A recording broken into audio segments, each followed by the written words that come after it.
नमस्कार माऊली. चला ज्ञानेश्वरीच्या सहवासात आपण ज्ञानेश्वरी अध्याय 3 मधील 32 ते 44 ओव्यांच्या सहवासात जाऊया. श्रीकृष्णांनी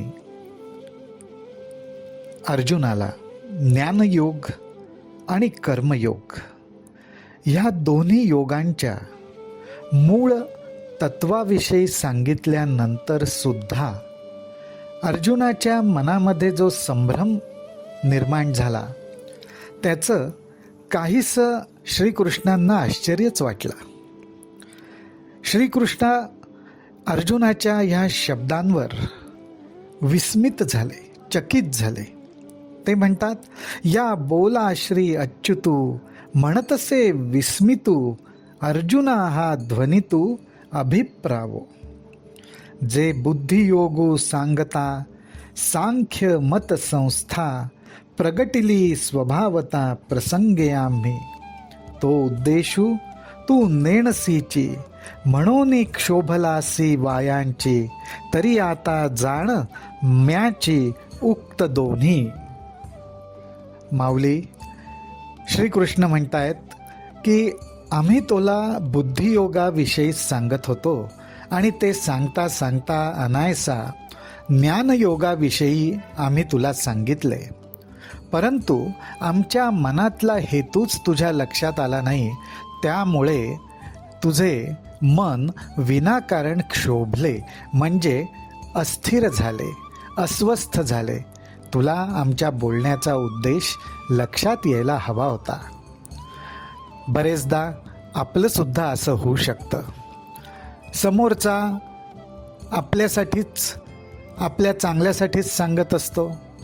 काही वेळा तो सहजपणे बोलून जात असतो. आपल्याला नीट अवधान देऊन ऐकणं आवश्यक असतं आणि मुख्यतः त्या बोलण्यामागचा हेतू काय आहे, काय असू शकतो, हाही लक्षात घेणं आवश्यक असतं. नुसतं वरवरच्या शब्दांवर जाऊ नये. असो, श्रीकृष्ण म्हणतात, अवधारी वीरश्रेष्ठा, ये लोकी या दोन्ही निष्ठा, मजची पासूनी प्रगटा अनादि सिद्ध. अरे, या दोन्ही ज्या निष्ठा आहेत, कुठल्या? ज्ञाननिष्ठा आणि कर्मनिष्ठा, अर्थात ज्ञानयोग आणि कर्मयोग, ह्या माझ्यापासूनच प्रगट झालेत. मीच त्याच्याविषयी सर्वांना ओळख करून दिलेली आहे.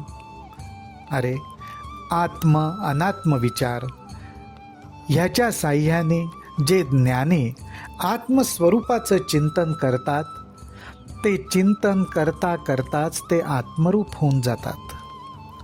काय आत्मस्वरूपाला धरून आहे, काय अनात्मस्वरूपाला धरून आहे, या चिंतनातच बुद्धीच्या साह्याने त्यांना तद्रूपता साधते.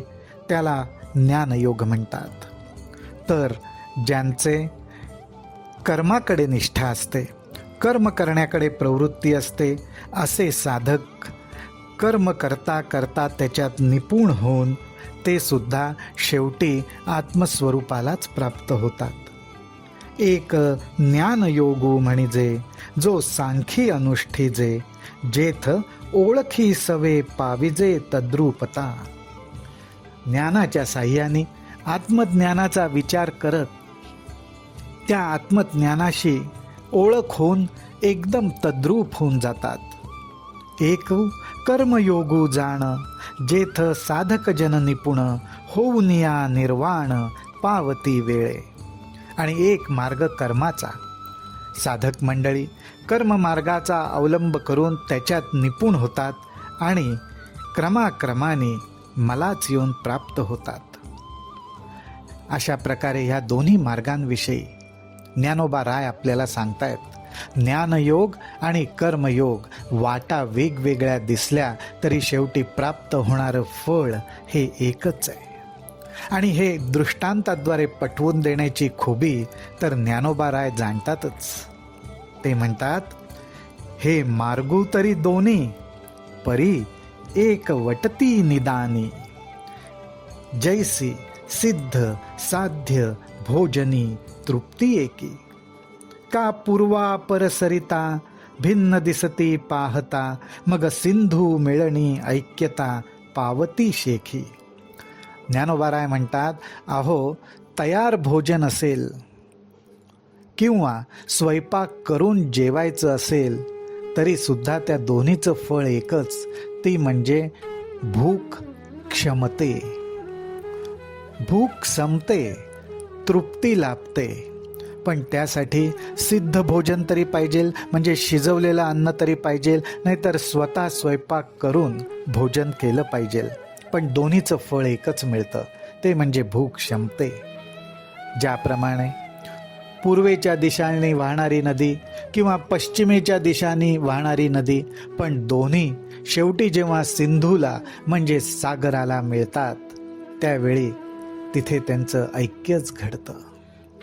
माऊली हो, असे वेगवेगळे मार्ग जरी दिसले तरी ही गोष्ट अगदी मनात पक्की लक्षात ठेवायची की मार्ग वेगवेगळे दिसोत, परंतु शेवटी त्याचं निदान, त्याचा शेवटी अंतिम टप्पा हा एके ठिकाणीच येऊन मिळणार आहे, ही खात्री मात्र मनात बाळगायची.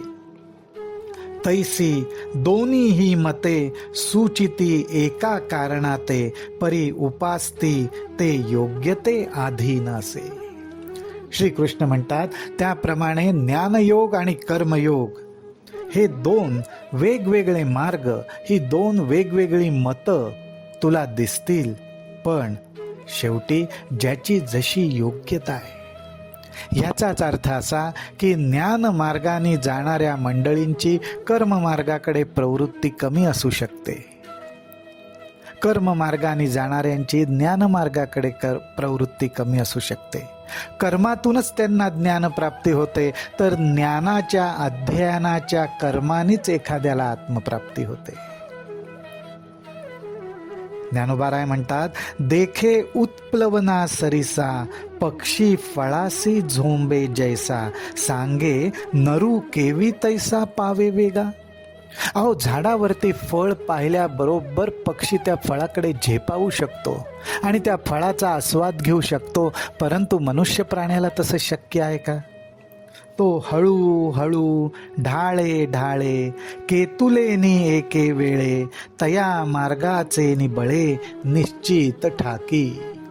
परंतु मनुष्य प्राणी हळूहळू एका फांदीवरून दुसऱ्या फांदीवर अशा प्रकारे प्रवास करत योग्य वेळी त्या फळापाशी जाऊन पोचणार. अर्थात ज्ञानमार्गाचा अवलंब करो किंवा कर्ममार्गाचा अवलंब करो, परंतु आपापल्या योग्यतेप्रमाणेच, आणि योग्यता म्हणजेच आपापल्या गुणधर्माला प्रवृत्तीला धरून त्याच्या आधारेच हळूहळू मनुष्य प्राणी हा मूळ फळालाच म्हणजेच आत्मतत्वालाच येऊन मिळणार, हे निश्चित ठाकी. तैसे देख पाम विहंगम मते, अधिष्ठुनी ज्ञानाते, सांख्य सद्य मोक्षाते आकळिती. ज्ञानमार्गाला विहंगम मार्ग म्हटलेलं आहे, म्हणजे जसा पक्षी फळाला जाऊन चोच मारतो आणि त्याचा आनंद घेतो, तसा ज्ञानमार्ग आहे की ज्ञानमार्ग एकदम आत्मज्ञानाकडे बोट करतं आणि ज्यांची ती योग्यता आहे ते त्या आत्मज्ञानाला गवसणी घालतात. आणि इतर साधकजन येर योगिये कर्माधारे, विहितेंची निजाचारे, पूर्णता अवसरे पावते होती. अर्थात बाकीचे साधक कर्ममार्गानुसार आपला जो विहित आचार असेल, आपल्यासाठी जो योग्य आचार असेल त्याचे आचरण करत परमेश्वराच्या ठिकाणी, आत्मस्वरूपाच्या ठिकाणी निष्ठा ठेवून ब्रह्मस्वरूपाला पावतात. आज हे दोन्ही मार्ग एकाच ठिकाणी येऊन पावतात, हेच शेवटी श्रीकृष्ण भगवंत अर्जुनाला सांगण्याचा प्रयत्न करतायत की जेणेकरून त्याच्या मनातला गोंधळ नाहीसा होईल. रामकृष्ण हरी, रामकृष्ण हरी, रामकृष्ण हरी.